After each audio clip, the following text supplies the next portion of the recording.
دوستو، اللہ تبارک و تعالیٰ کے محبوب علیہ الصلوۃ والسلام نے فرمایا ہے کہ اللہ کریم نے جنت کو مشکلات سے ڈھانپ دیا ہے۔ جو مشکل کام ہے وہ آدمی کو جنت میں لے کے جائیں گے، اور جہنم کو اللہ تعالیٰ نے خواہشات سے ڈھانپ دیا ہے، جن چیزوں میں نفس کو لذت حاصل ہوتی ہے، اور انسان کی خواہشات تکمیل پذیر ہوتی ہیں، وہ دوزخیوں کے کام ہیں۔ بخاری مسلم میں لفظ ہیں حجبت النار بالشہوات وحجبت الجنت بالمکارہ، او کما قال صلی اللہ علیہ وسلم۔ تکلیف انسان کے ساتھ رہتی ہے، اس کا روپ بدلتا ہے، عنوان بدلتا ہے، لیکن پس منظر تکلیف کا ہمیشہ رہتا ہی ہے۔ انسان کے دکھوں کے نام بدلتے ہیں۔ کبھی دکھ یہ ہوتا ہے کہ اولاد کوئی نہیں، اور ہونے کے بعد کبھی کبھی یہ دکھ بھی آ جاتا ہے کہ یہ تندرست کیوں نہیں، اور اگر اللہ تعالیٰ صحت دے دے تو پھر کبھی کبھی یہ پریشانی لاحق ہو جاتی ہے کہ یہ تعلیم کیوں نہیں حاصل کر پا رہے، اور اگر وہ سارا کچھ بن صبر کے زندگی کامیاب گزارے، لیکن اپنی شادی کے بعد، اپنی دولت کے بعد، اپنی نوکری کے بعد اگر پلٹ کر باپ کی طرف نہ دیکھے اور رات کو واپس آئے ڈیوٹی سے تو ماں کے کمرے کے آگے سے چپکے سے گزر جائے، وہ جو تکلیف ہوتی ہے وہ سارے دکھوں سے زیادہ سخت ہوتی ہے۔ باغ تیرے دی کر کر راکھی میں ساری عمر گزاری، تو جدوں میں باغ پکن تے آیا تے لے گئے اور بپاری، پھر اور تکلیف ہوتی ہے۔ دکھ کا رنگ بدلتا ہے، لیکن دکھ آدمی کے ساتھ رہتے ہیں۔ اور یہ مت سمجھا کریں کہ جو آدمی بڑا امیر ہے، بڑا مالدار ہے، صاحب جائیداد ہے، وہ سکھی ہے۔ پلٹ کے کبھی پوچھیں تو صحیح اس سے، اس کے حالات کس طرح کے۔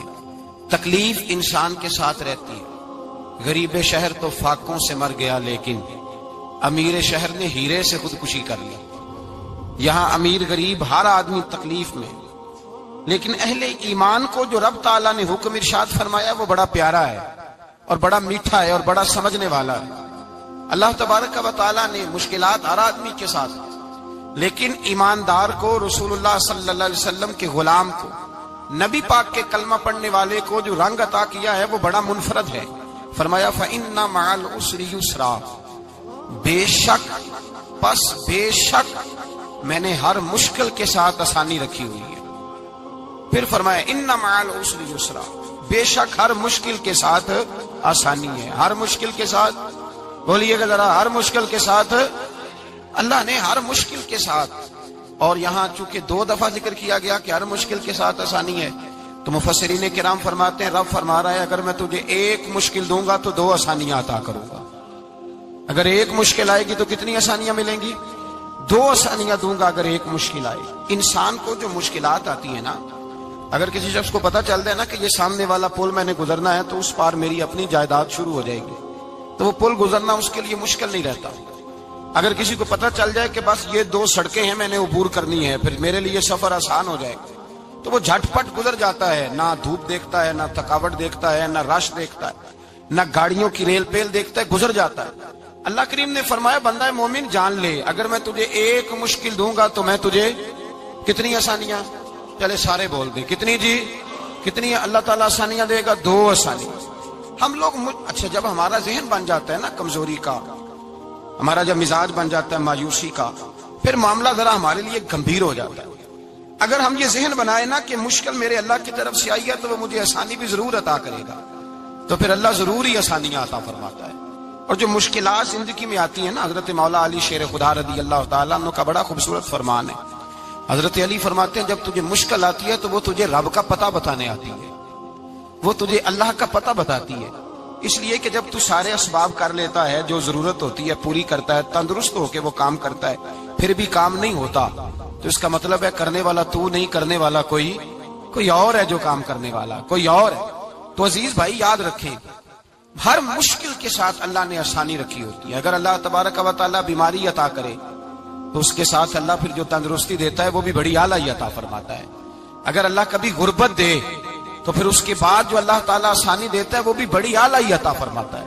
اگر کہیں سے آپ کو دکھ ملتے ہیں تو پھر جب سکھوں کا وقت آتا ہے تو پھر گنے نہیں جاتے۔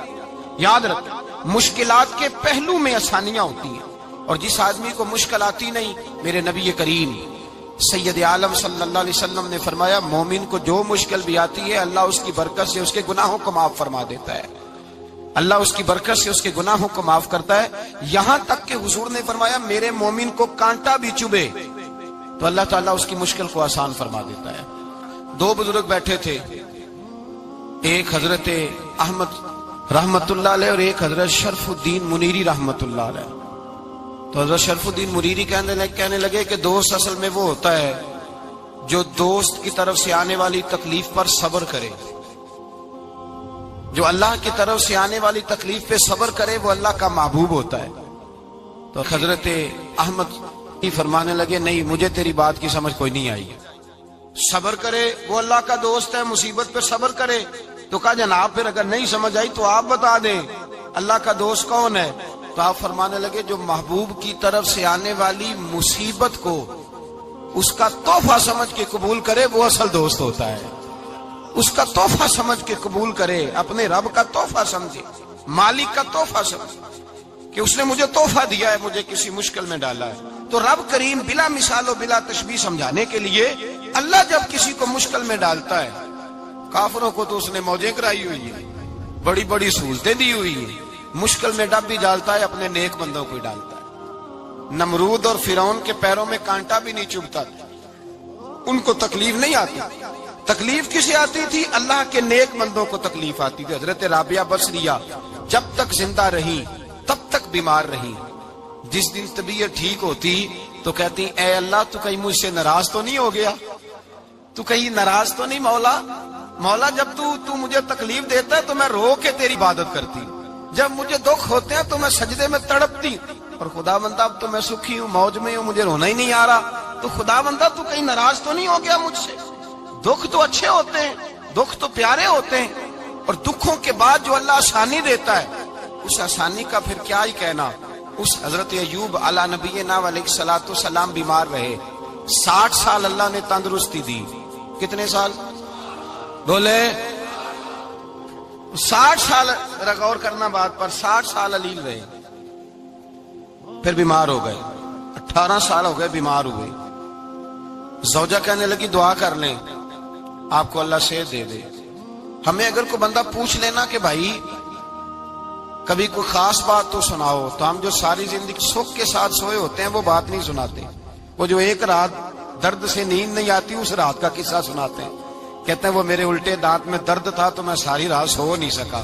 او بھائی جو ساری زندگی سویا ہے اس کا تو ذکر نہیں کر رہا، اور ایک رات جو تجھے نیند نہیں آ رہی، کسی سے پوچھا جائے، ڈاکٹر کہتے ہیں 360 ہڈیاں ہوتی ہیں وجود میں، کسی سے پوچھا جائے نا تیرا کیا حال ہے تو 359 ہڈیوں کا ذکر نہیں کرتا، جس گھٹنے میں درد ہے اس کا ذکر کرتا ہے، کہتا ہے یہ گھٹنے میں بڑی درد ہے۔ او بھائی باقی 359 ٹھیک ہے نا، ان کی بھی تو کوئی بات سنانا۔ حضرت رابعہ بصریہ رحمت اللہ علیہ کے پڑوس میں ایک نوجوان رہتا تھا، آپ کے پڑوس میں، تو وہ جب جو محلے میں بچے رہتے ہیں نا گاؤں میں، ان کا پتہ ہوتا ہے، پڑوسی تھا تو 34-35 سال نوجوان کی عمر ہو گئی، کبھی بیمار نہیں ہوا۔ ایک دن اس کی طبیعت علیل ہوئی، سر میں درد ہوا تو اس نے پٹی باندھ لی سرخ رنگ کی، باہر نکل کے آیا، حضرت رابعہ بصریہ علیہ رحمہ نے دیکھا تو فرمانے لگے بیٹے خیر ہے؟ لگا جی اماں جی سر میں بڑی درد ہے۔ آپ فرمانے لگے کتنی عمر ہو گئی؟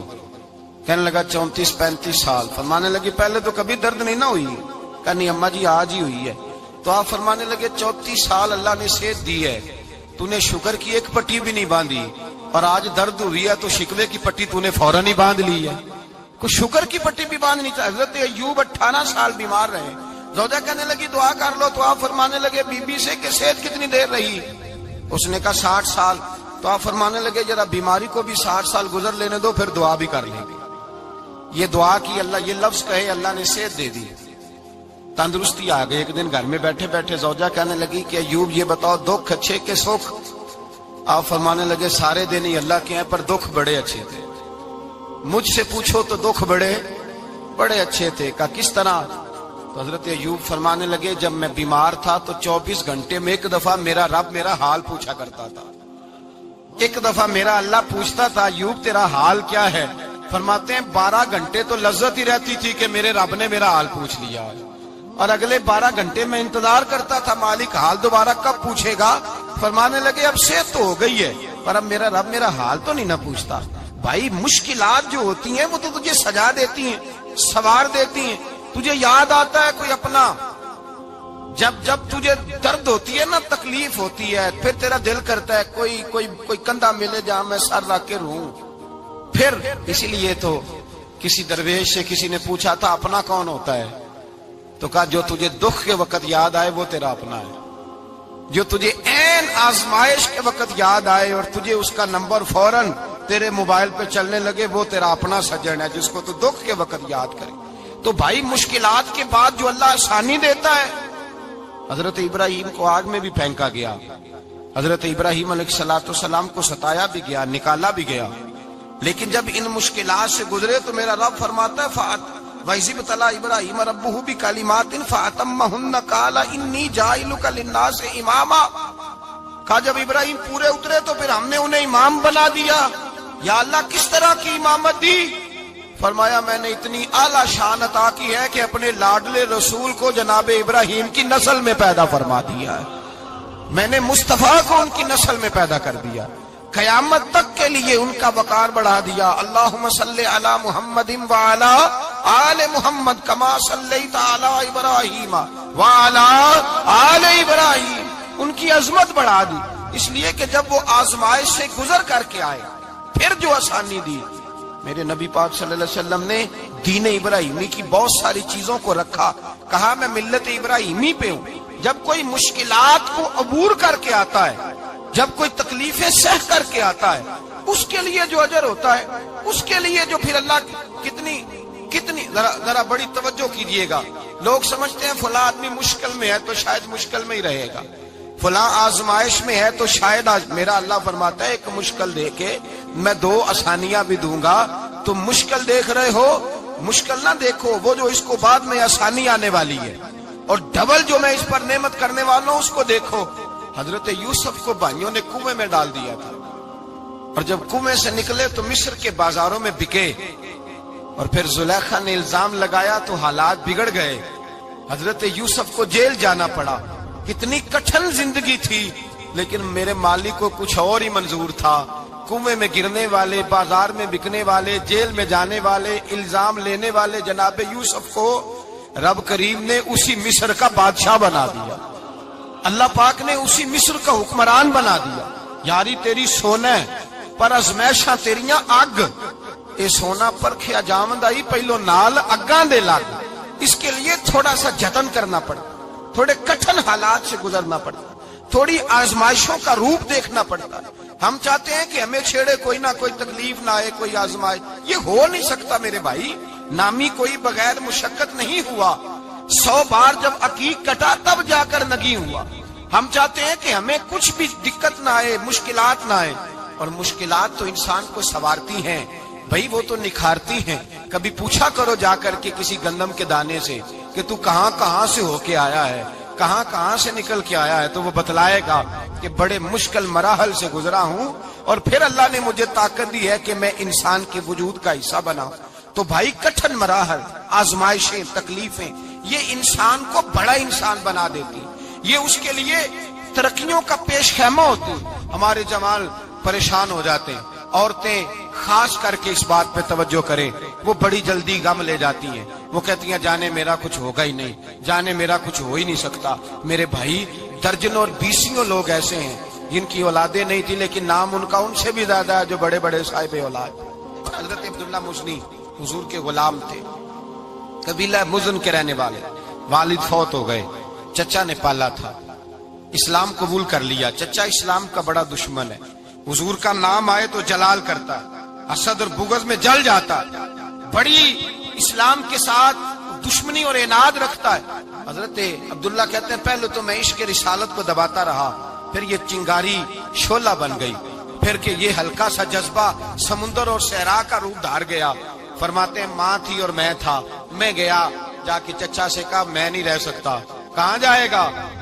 تو میں نے دھیمے لہجے میں کہا میں مدینے جاؤں گا، اب میں رسول اللہ کے مدینے جاؤں گا، اب میرا گزارا نہیں ہوتا، اب میں جاؤں گا. کہتے ہیں چچا کہنے لگا اچھا وہاں جائے گا؟ تجھے میں نے پالا، میں نے پوسا، وہ مکان میں نے تجھے بنا کے دیا، تیری جیب میں جو پیسے ہیں میرے دیے ہوئے ہیں. کہتے ہیں میں نے کہا چچا میں سارا کچھ سوچ کے آیا ہوں،